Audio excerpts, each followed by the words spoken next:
Well, there was a time not that long ago when New York, California, Illinois were beacons of opportunity in America. Odds are you may have grown up in one of those states precisely because they were that.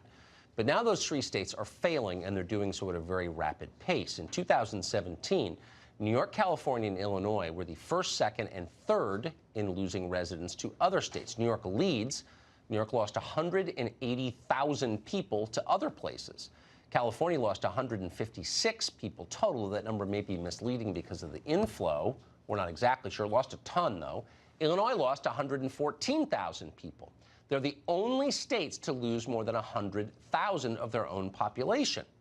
Now, why is that happening? Well, you know the answer. All three of those places have become really hostile to normal people, to the American middle class. They're now places for the very poor and the very rich, with very little in between. They have a recognizable economic structure. It looks like Venezuela, 2010.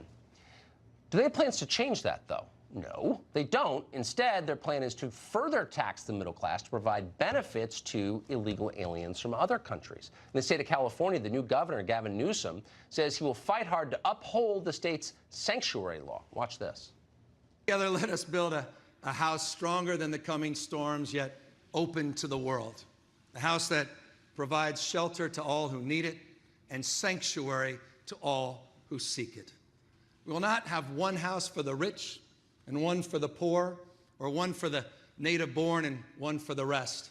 We will build one house for one California. The emptiest suit in politics. Sanctuary for all, though, all the world. Welcoming California now at taxpayer expense. Meanwhile, in New York, Bill de Blasio is promising free health care for illegals. For real, watch this. It's going to be, for the first time, a guarantee of health care. We're going to guarantee health care for New Yorkers who need it. We also have a way to provide direct health care to a lot of our neighbors who happen to be undocumented. They're still part of our community. They need health care. Their families need health care. Dave Rubin grew up in New York, lives now in California. He's got a vested interest in these stories. He's been watching carefully. He, of course, hosts the Rubin Report on YouTube and joins us tonight. Dave, it seems like there's a recognizable pattern here. What is that pattern? Well, first off, Tucker, I don't know how I became a remotely sensible person growing up in New York and living in California now, but I guess I somehow did it. Because you saw the alternatives, that's why. Right, well, I want to get that Gavin Newsom quote right. Did he say we have one house for the rich and one house for the poor, and that's a problem? You know, he is quite rich. How many poor people do you think live in his house? I'm guessing zero. Right around that, right around zero. Endless, yeah, right, it would be roughly zero. I don't want to pin him down too hard right now. But look, this is this endless hypocrisy.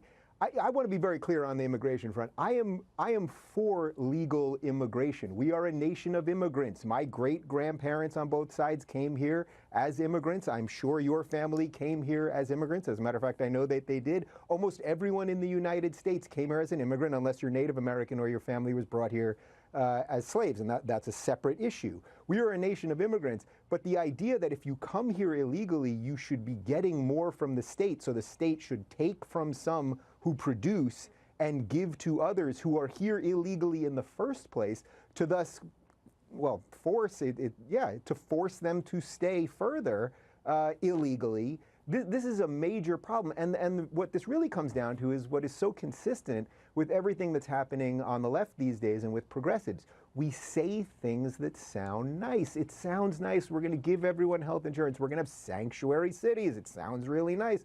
But these are not things that are good for a society that truly wants to be free, that wants you to keep what you earn, what allows you to live as you see fit. This is a recipe for disaster if we're incentivizing people to do illegal things. I mean, this is pretty basic stuff, and yet it's become somehow controversial to say any of this. Why does no one ever raise the alarm over the more than 100,000 American citizens fleeing these states every year, and the close to 100,000 American citizens living on the streets as homeless people right now? You never hear anything about that.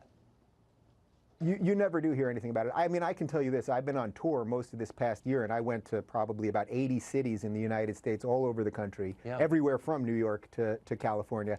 And I was on stage in Denver, and I did a joke about how great I thought the city was, and the economy was great, and the people were all nice. I said, I'm considering moving to Denver. And after the show, people were coming up to me and saying, you know, please don't say that. We don't want more people from California here. That just tells you, you know, they're sort of joking to me, but what they're saying is people are leaving California. If you're being taxed to the nth degree in California, they're getting out of California and they're moving to Denver. They're moving elsewhere. I mean, again, I can tell you that through doing this tour, all of the progressive cities, when I went, San Francisco, when I went to Berkeley, when I went to Portland, Seattle, there are drugs, there are homeless people everywhere. In San Francisco, this is not a joke, there is actually an app to tell you what streets to watch out for human poop on. This is not a joke. People can check this out. No, it's not a joke. I mean, you go to a conservative city and it's pretty well run. Yeah, I think Boise and Jackson are fine. Dave, thanks very much. Great to see you. I have a million, obviously, relatives in California, and you know they're all from this area. They all went to Cal. To hear people from Piedmont and Alameda and Oakland, where my grandmother grew up, it's just so weird and nice, and it just reminds me of how I grew up. I mean, this among people like you, so it's very reassuring, I would say, to know that California still exists. But I wrote this book because I started brooding. I mean, I host a daily show at Fox, and I have 4 kids and 2 dogs and like a lot going on. The last thing I want to do is write a book, since they're really hard to write. And I felt a moral obligation to write it myself, which is not the way you sort of do it in TV. You know what I mean? It's like you see someone with a cable show who's doing, Alexander Hamilton's fiscal policy explained. Probably didn't write it. Okay, just throwing that out there.